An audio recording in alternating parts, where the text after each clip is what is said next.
section. So if you guys are planning to see the movie and don't want to know what happens, just click away and check out the normal review I did by clicking on the little box in the middle of the screen.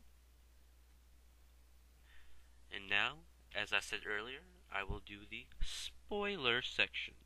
And this is where I'm just going to tell you what actually happened in the movie and my thoughts on it. Now, as I said earlier, Insidious is one of the best horror movies, if not the best, that I have seen in the last 5 years.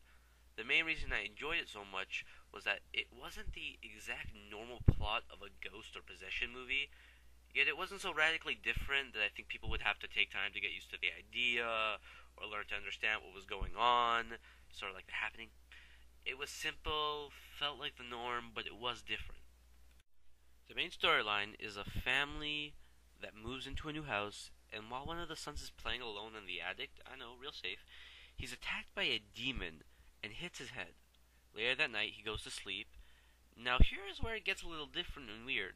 When the kid sleeps, his consciousness literally floats away, leaving his body an open vessel. And this is like crack to demons and ghosts. The demons and ghosts kidnap the kid's consciousness and holds it hostage, so the barrier into his body is weakened so they can possess him. While away from the body, the kid goes into a coma, and the doctors are like, oh, it's a coma, but there's no medical reason. And obviously, a kid in a coma, the entire family has a stressed life.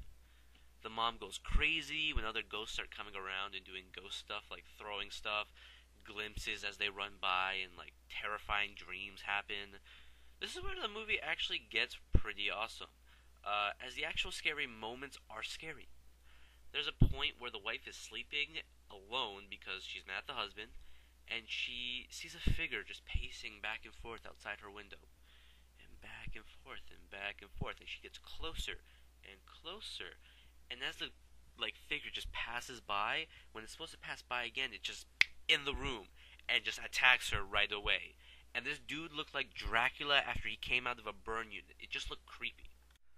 So as the movie goes on, they switch houses and the stuff just follows them because the kid's body is being chased by demons.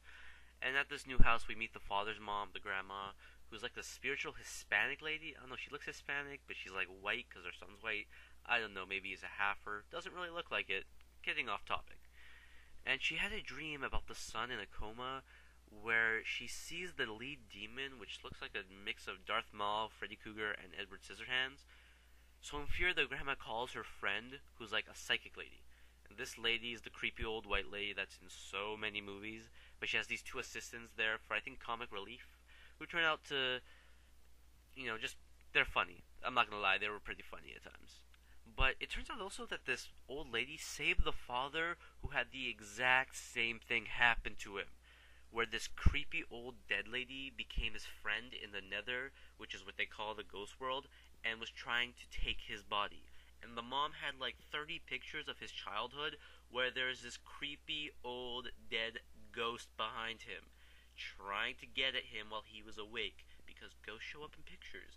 And all I could think the entire time they were looking at these pictures was, why did you wait so goddamn long to do something? There were literally like 30 pictures in this dude's hand, like it's a giant stack of pictures, and one after another, you just see this ghost get closer and closer to where it's just her hand about to grab him while he's on the couch. All I was thinking was, bad mother. Just bad mother. So, in the end, the father must be the big hero, and he goes to sleep and leaves his body to go into the nether to save his son. Which he does because as a living person, he has more power than the dead, so he just kicks people's asses, just punches them, pushes them, and they just go away. And then he fights the lead demon, the one that's actually trying to take his son, that has his son chained up. And this demon has Jedi powers. He just uses the force to push and move them and throws them across the room. But they get away and they get chased through the nether and there's all these ghosts and it's sort of creepy. But then they get to their house where their bodies are at, and the kid does the smart thing. He goes straight for his body. He doesn't even wait for his head. He just runs for his body. And even the demon grabs his leg, but the kid just kicks him in the face once, and the demon just lets go, and the kid gets to his body. I know it's sort of weak for a demon that has force powers, but I don't know. I guess they needed to let the kid get away. The dad, however, is sort of dumb. He sees the old lady ghost who terrorized him and just yells at her, "I'm not afraid of you," 20 times. And she's outside their house. He just keeps yelling it and yelling it and yelling. And while he does this, the old lady ghost takes his body and then proceeds to kill the creepy old psychic lady who figured out the father was being possessed by taking a picture of him, and where his body should be is just like the dead ghost lady. And at the very end of the movie, they hear the screams of the old lady as he's choking her, and the mom runs into the room and looks around for him, grabs the camera, looks at it, and sees the picture of the husband, like as the dead lady. And then the very end is just he grabs her shoulder and he's like, "I'm right here, honey." And the screen goes black and the title Insidious and creepy music goes. It was pretty good. I'm not gonna lie. I like the ending. I'm pretty sure the dad just killed everybody.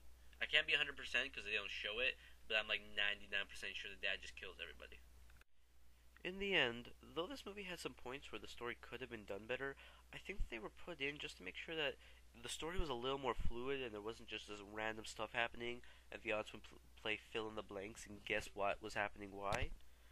Also, I think this movie should be appreciated and commended, mainly because there's been a lot of god awful horror movies that have been coming out, and this movie had great editing, it had great sound, it had great suspense, great directing, the acting was very good. I personally didn't like the father character all that much. He seemed like a baby for most of the movie and a really bad dad, but that shouldn't take away from the movie at all. So for those reasons, I'm giving Insidious a solid 9 out of 10. This movie was really good, and I still think, even after seeing the spoiler, people should go see it. It had a lot of other scares I didn't tell you guys about, and the story is enough to maybe even go see it twice for myself. So that all being said, I hope you guys enjoyed this little spoiler. There's more to come, and as always, have a good one. Peace!